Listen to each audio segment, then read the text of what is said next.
Hello everyone, we are back after a break.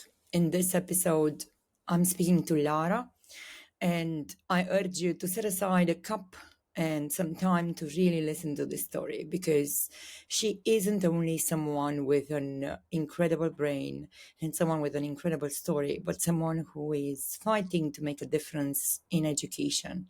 Listen to this saga of how one courageous teacher has tried to inspire her students and wasn't able to. And then make sure you find her on LinkedIn and connect with her and ensure that your school and your children do not end up in the same situation.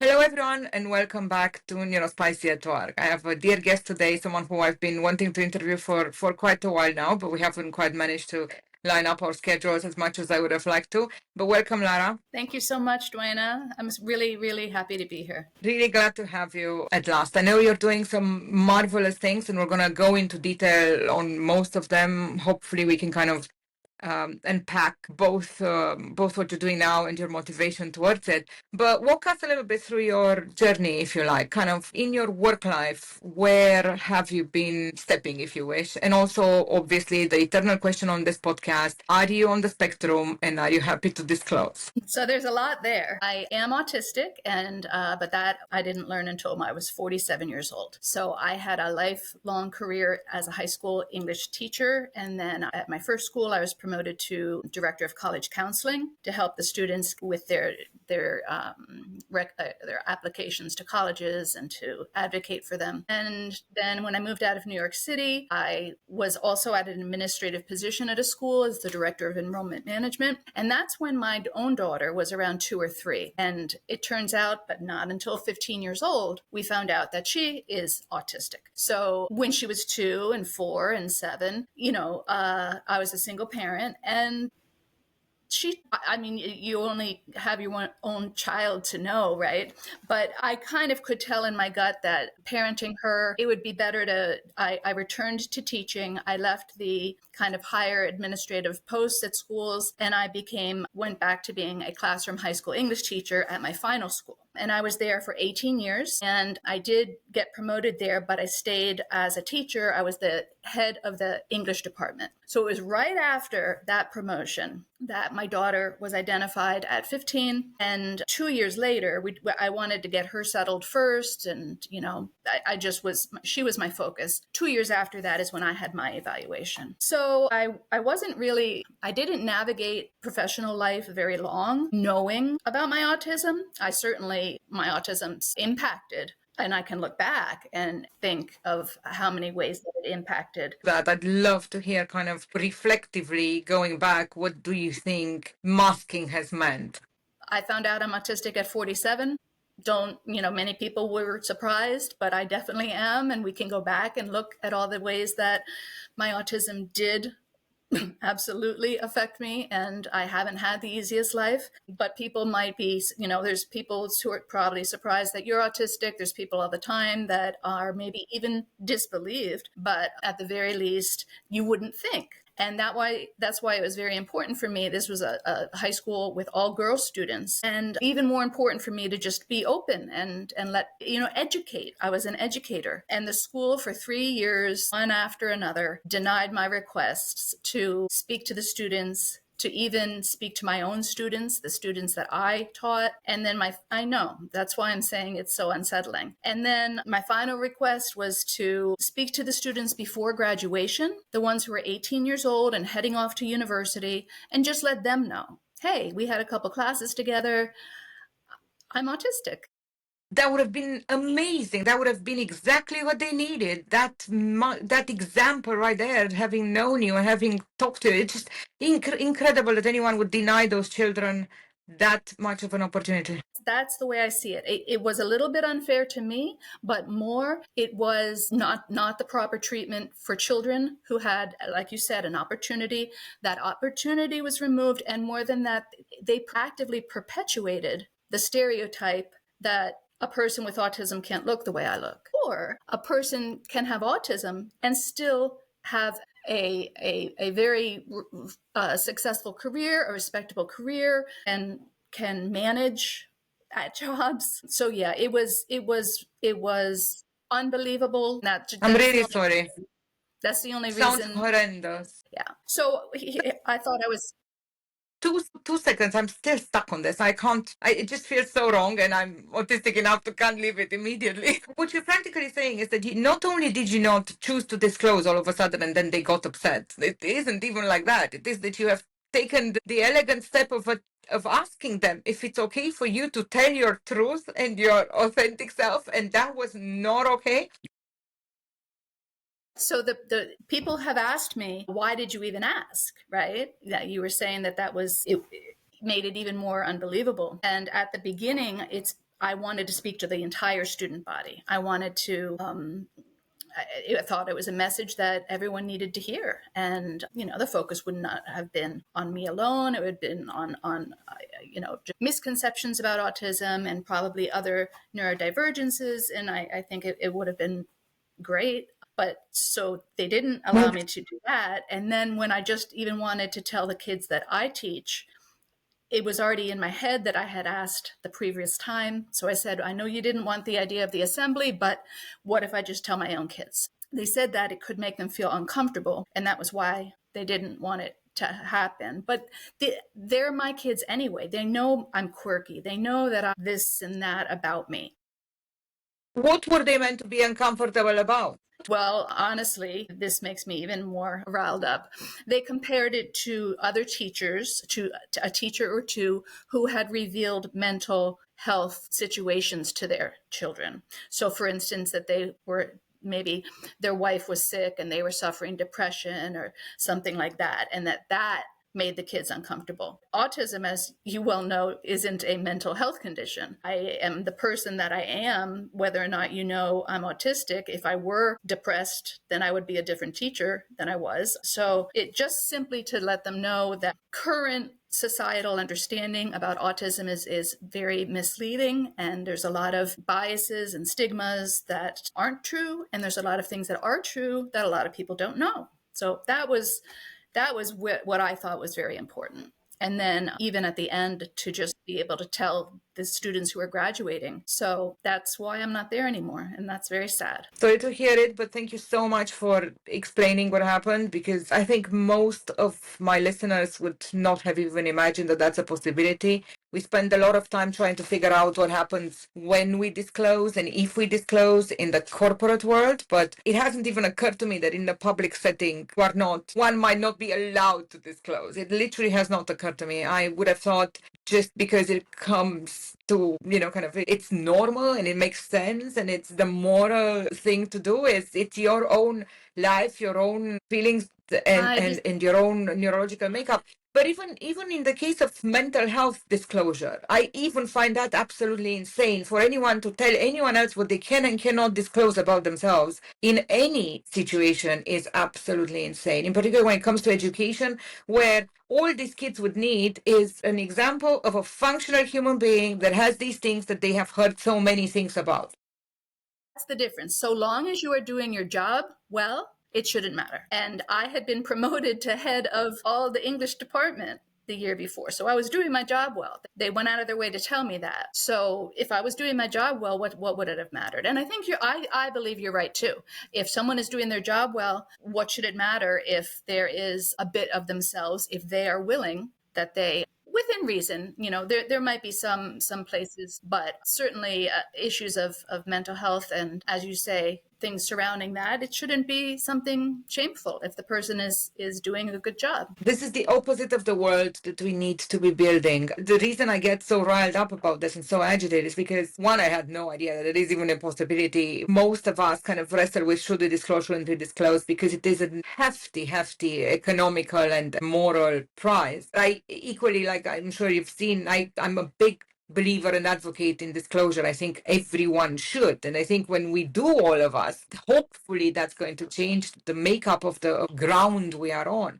And I think if we're going to be very honest. We don't have the time for this ridiculous tit for tat. What do we say and what do we not say about ourselves to our kids when we have so much bigger problems, and our capability of being empathic with each other, and our capability of being human and of being creative and of communication, those are the bits we're going to be left with that we need to be doing better than machines. And it's an emergency to create more of those instead of less of those. And if as educators we hide things instead of exploring them, then I find that absolutely terrifying, because where else do we start these conversations? And you have this, I also think it's a regional and a global thing as well, or rather an international difference in the fact that you have these Australian schools that are now genuinely marking and grading students on their capability of understanding themselves and understanding others, which quite frankly should be the absolute minimum in every education. So you have this emotional intelligence fight over here, and then you have over here where you can and should not talk about yourself authentically. And in between, we live a world of kids that need better. So much so, because if we ignore it, if we pretend it doesn't exist, adolescents, they'll be young adults. They have to know reality. They have to know that their own reality is not shameful, is not a problem. They need role models who manage, even though there are challenges in life. And to pretend that, to make a fake world where nobody has any, differences of thinking, mental health as well. If we're all doing our jobs well, it's a real disservice and injustice to the students to erase that, and pretend. And then the students go into life and all of a sudden they think they're maybe a little bit different, or this is going on with them. And they say, well, there must be so much shame here. I'm the only one. Where I went to school, nobody had problems. I mean, it would be an interesting thing to ask you, I suspect. How many autistic people do you think there are in the world?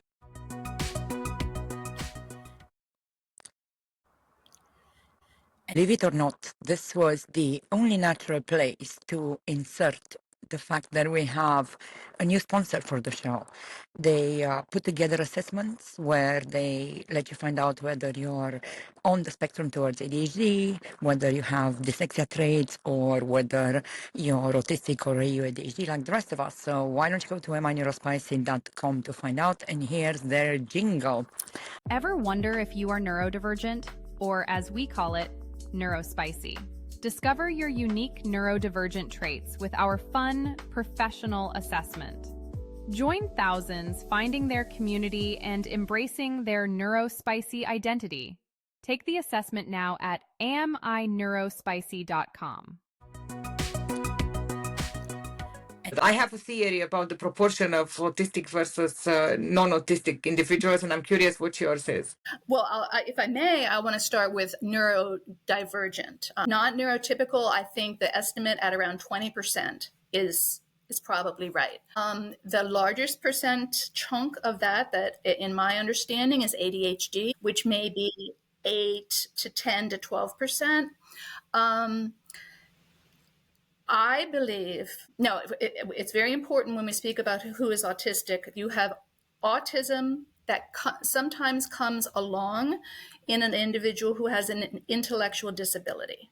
And I think that the mistake that has been perpetuated in society is assuming that that was the only type of autism there is. Autism without an intellectual disability, the figures I've heard is between 40 and 60%. So let's just go right in the middle. If we say half of people with autism also have intellectual disabilities and half don't. So I think that's important to kind of understand, because are we talking about people who are in the professional world who we might be interacting with, and, or are the individuals instead maybe in a group setting or not leaving home? So with all of that said, I think we're probably at around 3% are autistic, but keeping in mind that half of those people aren't part of the workforce. I don't know if even if we went up to 4%, then 2% are in the workforce. When I help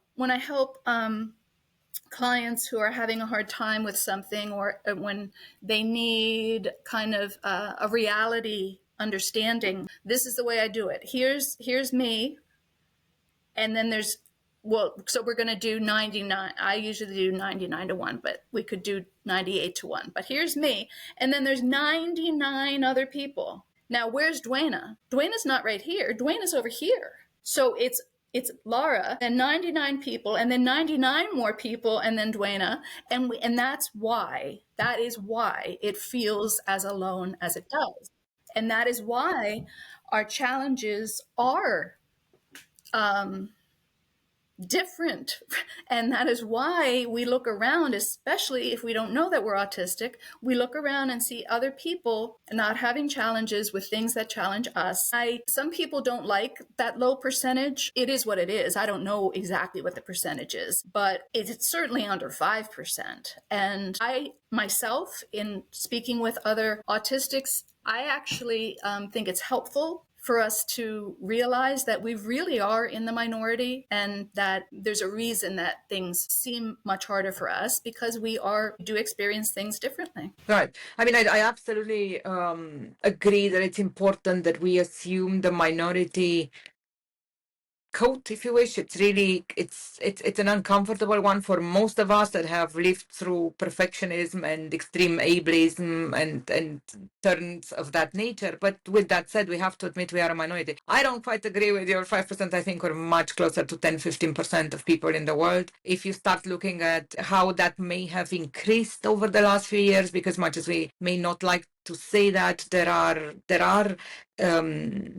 how do I put this elegantly? There are various signals that the way we have raised our kids and the way that we have interacted with technology may increase the incidence of people who are experiencing ADHD-like symptoms. And then the conversation becomes, kind of why do we have this extreme separation? Why can we not? It's the same thing that I get agitated when it comes to every other type of minority. I have the same attitude when it comes to us and our community, which is, one, we have to find a way to unite. That's my biggest kind of pet peeve, is that in the us as NeuroSpicy people are not always able to continuously collaborate efficiently. So which means that we then have different definitions, and everyone writes their own book and names their own channel. And it is, I think, the same type of challenge that every other industry where you're trying to evidence something that is not clear to the majority of the other people in the community, you come up against the same kind of reaction, which is,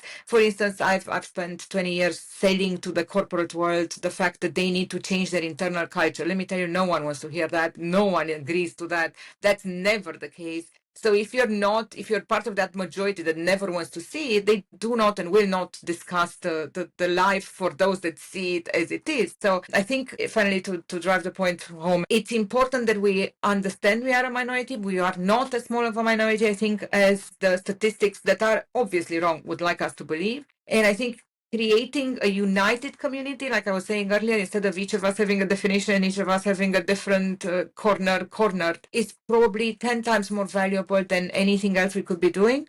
Because even just looking at the discourse today, there are hundreds of names and people, and then that gives the very little diversity effort that still exists in the world the challenge of having to weed through what is and isn't helpful. And what that means and what that results in is an educational system that is not fit for purpose, and a work system that is not fit for purpose and cannot embrace the minority of NeuroSpicy people that we are. Yeah.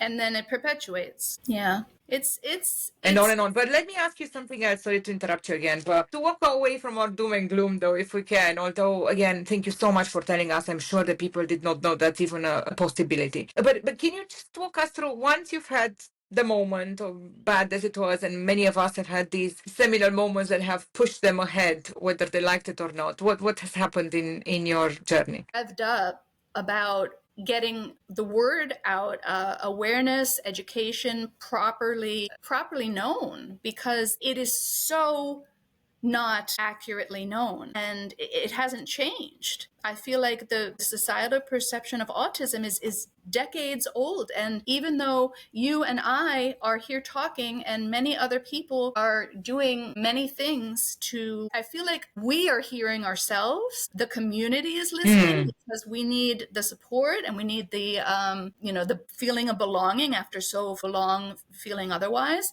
But I don't feel like the rest of the world yet is listening or thinks that it affects them. So I That think is a scary, scary thought.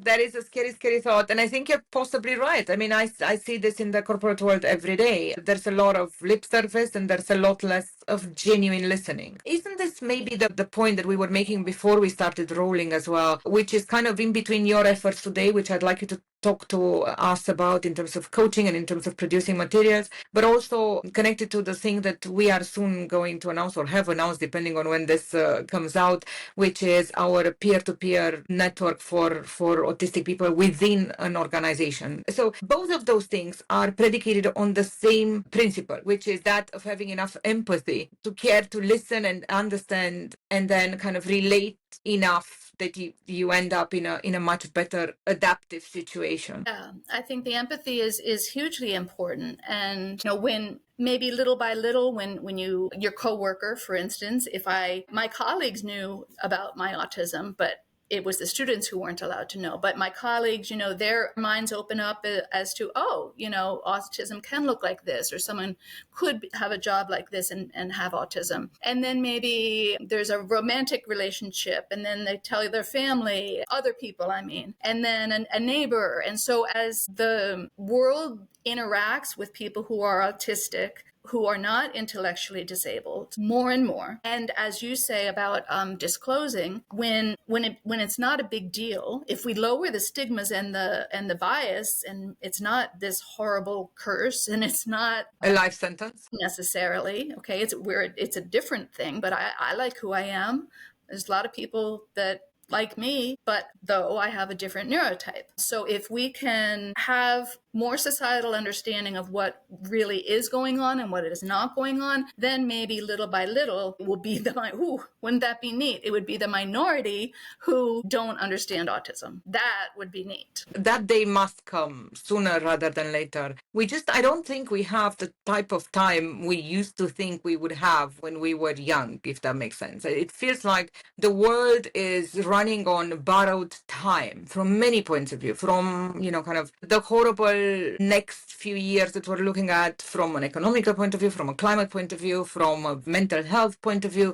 We have all of these coming at us hard. Something you said earlier really stuck with me, and I'm hoping you're wrong, but it is possible that you're right, and we are kind of having this echo chamber where we're speaking to ourselves more than we are speaking to anyone else who is considering themselves neurotypical or anyone else who is in denial. But so us doing that, if it is indeed speaking to ourselves and the proportion of noise we're making is not good enough to make a big change, then we have to be more up in arms, I feel. Like, I think that this is the time for the autistic community to kind of go, how we have this justice thing, and how this is not bloody right. I need us to put this straight, not for us, because, well, let's face it, you and I are like ideally a few years away from retiring, but practically 45 at this rate. But everyone else, they're just starting out. I am terrified that we are leaving a world for our kids. I have autistic kids, obviously.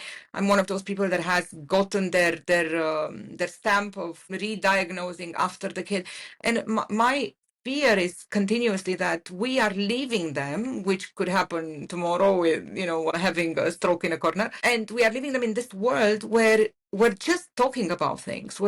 And more importantly, that's the normal phase. You said it yourself. It's a new thing for humanity in general to be communicating. Forget to be communicating about how they feel. Forget communicating about how they think. So it's a new thing. With that said, and for our community, it's an even newer thing, right? Because women were never autistic, because people of a certain age could not have been autistic all along. Because all of those, the community is new. And I feel like we are still in this kind of finding our feet and, oh my God, me too moment, right? That's what I call it. It's like you meet someone else who is AU, ADHD like you, and you go like, oh my God, I see everything. We live the same life. You see me, I see you. And the community does a lot of that. If you look at TikTok, if you look at, and we gravitate towards that, it feeds our souls. It makes us feel seen. Like you said, it's the first time we have connection. It's amazing to hear that someone else went through the same things and they are still functional and they have a car. Whatever it is, we take a lot out of it. And so from that perspective, the thing that happened to you is horrendous because it was exactly this. You were attempting to show that example. But equally, if we are just talking to ourselves and it is just in this moment of, oh, isn't this nice? I would say it's time we do something better than that. I think maybe it's up to us. And I say this, and I know people don't like to hear this, but if we have disclosed, if we know we are who we are, if we get kids who are who they are, it is, the onus is on us to do better for them, to change this, to leave them in a world that doesn't find them cooking and makes them mask as much as we have done. So do you not think that it's time that we kind of all of us do something more and stand up? Do you not feel the same urgency is kind of what I'm asking? I very much do. And I'm proud to say that I actually have done something urgently and different, right? When I left teaching, I considered getting my degree to be able to officially assess for autism. So in America, LCSW, licensed clinical social worker, or psychology degree. And when I got the programs and the materials and applied, it turned out I wouldn't be learning a single thing about autism in the curriculums. Yes, you know. So I said, well, that would be a waste of my time because that is what I'm focused on. And I said, I wonder whether I can make this work with my education degree. I wanted to help others learn since I was in high school. At 22, I was in the classroom after getting my master's at a top US school, and I was a lifelong educator who now knows she's autistic, who was given this sense of this situation, an unjust situation, and now is fired up to do something about it. So what really is, we were speaking before we began recording, what is really my strongest place of direction right now? Yes, all of us late diagnosed people, we need attention, we need, and I write a lot to that audience, but I personally care most about the unidentified people, the people who still don't know, because it's such a horrible way to live life. And so I developed a way to help people understand if they're autistic or not. The way I can do it is through education. I am an educator. And so I sit with people and I help them understand autism and what qualifies for a diagnosis, what an official assessment is like. And honestly, when you assess people, you don't even, many people aren't that familiar with autism, even the assessors themselves, even though they are allowed to red stamp the assessment. But I know all about autism and I know up-to-date information, and I've been researching for the last 3 years. So I sit with people and I like to do it in 3 sessions, because the first one is kind of the nuts and bolts. And then the second one, we can look at masking and how autism has affected them in particular. And then we can get even further. But the sessions are $150 for the first and the second, and the third one is $100. So I've deliberately set up a system where people can find out their truth with security and confidence, because once you understand what autism is, you will be confident whether it is part of you. And if you aren't confident, here I am for you to talk to, for you to ask questions. So, but if budget is the most important thing, or if we're talking international and the rate of exchange is very different, we can get the job done in just that one session. That's an amazing thing. I don't know if, I'm sure people listening to this know, but for anyone who's not maybe that well versed, that is an incredible offer, and thank you for doing that. It's practically you being a social entrepreneur, because it's, it's a very low level so that people can take advantage of this. So I advise anyone listening to this to find you and to find out how this works.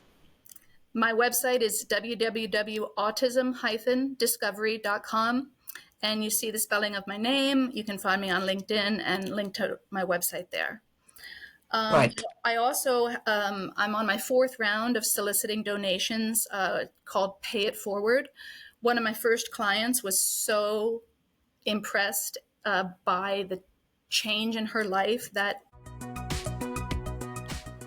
That's an amazing thing. I don't know if I'm sure people listening to this know, but for anyone who's not maybe that well versed, that is an incredible offer, and thank you for doing that. It's practically you being a social entrepreneur, because it's it's a very low level so that people can take advantage of this. So I advise anyone listening to this to find you and to find out how this works. my website is www.autism-discovery.com, and you see the spelling of my name. You can find me on LinkedIn and link to my website there. Right. I also, I'm on my 4th round of soliciting donations called Pay It Forward. One of my first clients was so impressed by the change in her life that finally understanding herself meant. She was so moved by it. She asked me if she could pay me double. Pay my bill, and then may I give you double, and you use this extra amount to help someone who couldn't otherwise have afforded a second session, give them the second session, and then give a first session to someone who would not be able to. And so I have continued to solicit donations like that, and it's a way that I can make it even easier to reach more people. That's lovely. That is really lovely. And thank you on behalf of all of us for doing that. The more of us that can kind of offer help that's hands-on, the better. So what would you say in the clients you're seeing today is the most common scenario? Are these people who have had an inkling, but they didn't want to dig any more, or people who had no real clue? Or is it people who are just knowing, but they are afraid to check properly in case that's true, and then they have to do something about it or tell someone something about it? A real good chunk of all of those. For myself, I had no clue whatsoever, and it was like a huge surprise. Other people, maybe they have autism in their family, maybe I've always thought so, but didn't. Because if we aren't flagged as young children, we can often make it through high school and even university, because typically if a autistic person is not intellectually disabled, we tend to be quite intellectually capable. And so, yes, we have that kind. We have the people who had no idea, and then someone mentioned it to them. Then we have people who started to think maybe 2 or 3 years ago, but so it really is a big range. People who know about autism know how varied different autistic people's presentations can be. Right. So it makes sense that people come to me from a whole array of different places within their wondering and their Right. So that makes sense. Another question I had that I think is, I don't know if you have the answer already, and it doesn't need to be statistically exact or not, but when it comes to people you're talking to, I would suspect that at one point they will say, right, now I see it, I understand it, maybe I go to diagnosis, maybe I get out and get one. How often do you feel they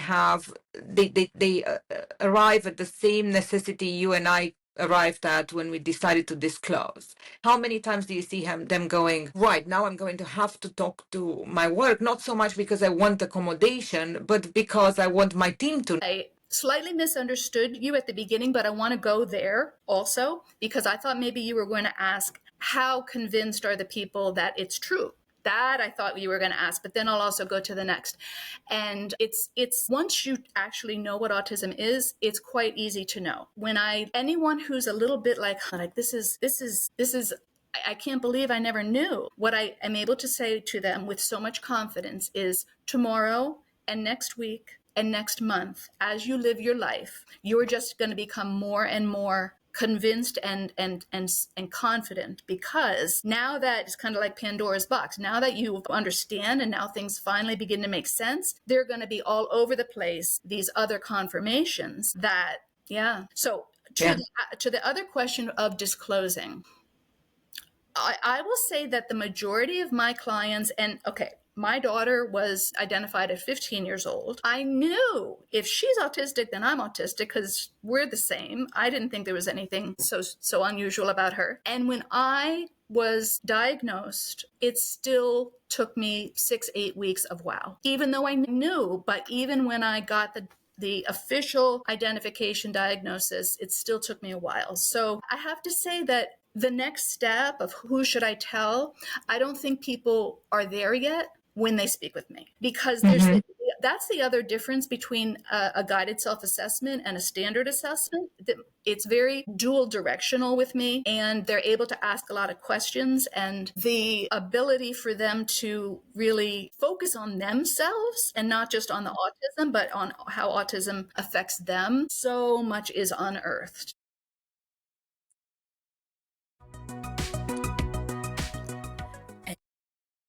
It is because you're so much earlier in the process, really, that, of course, maybe this realization of I got to do something about it hasn't really sunk yet. So I see what you're saying there. Makes perfect sense. And in honesty, I'd like people to be very, very clear on the fact that we are not talking about just coaching here. We are not talking about you just having a chat with people and telling them that they should have more confidence and these are the 3 breathing exercises. This is genuinely an assessment. It may not be the official one. It will not get you on a parking spot in the handicap bay. Nothing does, by the way. I mean, obviously some things do, but nothing that has to do with our neuro makeup does get you one of those. It's what my psychiatrist said on my second assessment. What do you need one for? You've done so well. You're not going to get a parking spot. And so besides the fact that we're not gonna, in this particular conversation with you, people get genuine insight and get an empirical diagnosis, if you wish, if that's a word you'd be okay with us using.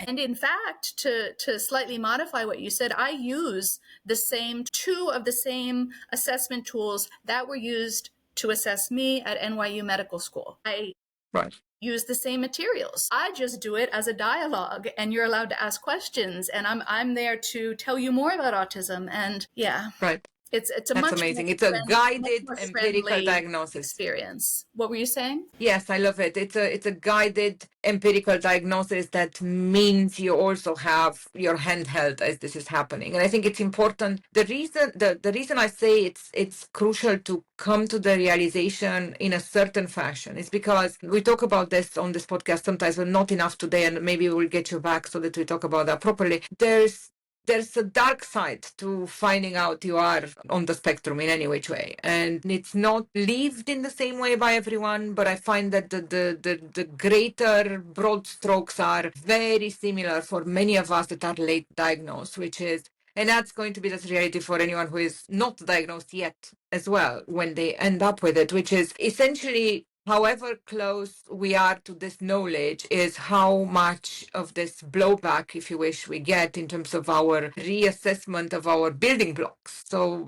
people are surprised about this, but there's this reaction that people go through, which is called autistic burnout, the beginning of autistic burnout, if you wish, and the way that doesn't have anything to do with your normal burnout in the workplace. One of my pet peeves is that we need to separate this before it's too late.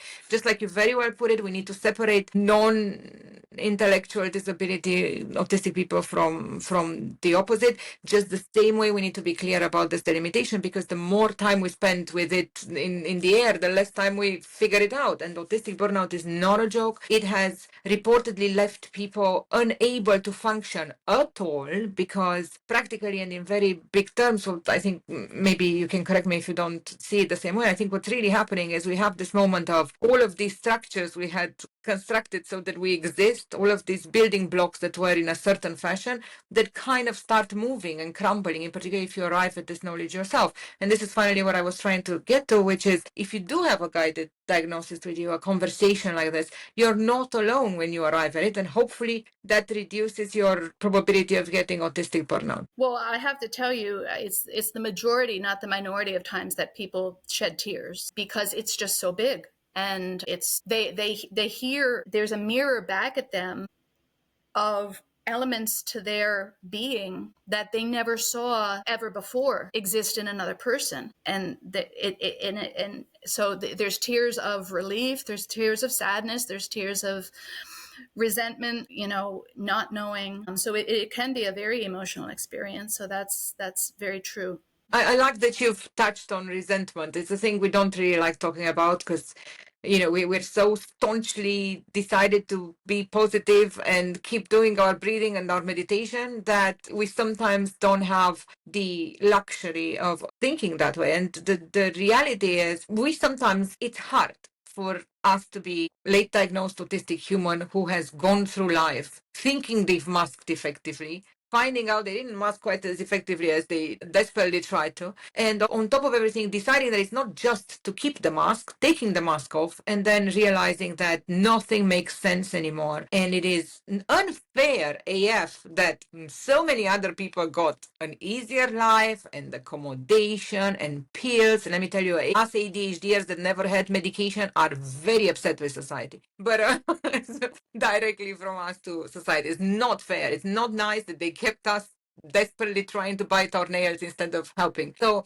the resentment is there, and I think it's an important thing to kind of work through it with someone. Yeah, and you just said it very, very well. What really got me is, working so hard to mask, but then finding out we didn't even mask that well anyway. The way I thought of it when I found out at 47 years old that I'm autistic, it felt like a big practical joke had been played on me my whole life. And everyone else could tell, and I had no idea. And I don't call it coaching, I call it mentoring. I do that. So, people who I worked with a gentleman for 4 months every week this past summer, and he had found out at 29, but came to me at 32. And so, these working through or what next, or should I disclose, those are issues that I'm able to help with as well. Very cool. And I think kind of to wrap up on that, there's a lot to be found if you start digging out there. If you're listening to this and you always had an inkling, if you're listening to this and you have a child who's on the spectrum, if you're listening to this and you've recognized one of your parents in the behavior that you see being joked on YouTube and TikTok, if any of these things are you and you're on that road but not quite as decided as to go straight into the insane effort that it is in most countries to get officially diagnosed, then 100,000,000% please make sure that you find Lara online, and she has already told you what the website is. Tell it to them again, please, Lara, so that people can find you. www.autism-discovery.com, or check my name out on LinkedIn. Excellent. Both of those things I hope you do, because it's genuinely amazing help. I wanted everyone that's listening to this to hear it. And thank you so much for being on today, Lara, and we'll have you back another day. You have so much knowledge that we are keen to tap into, that we're looking forward to it. I would love it. Thank you for having me today. Thank you so much. Ever wonder if you are neurodivergent, or as we call it, NeuroSpicy? Discover your unique neurodivergent traits with our fun, professional assessment. Join thousands finding their community and embracing their NeuroSpicy identity. Take the assessment now at amineurospicy.com.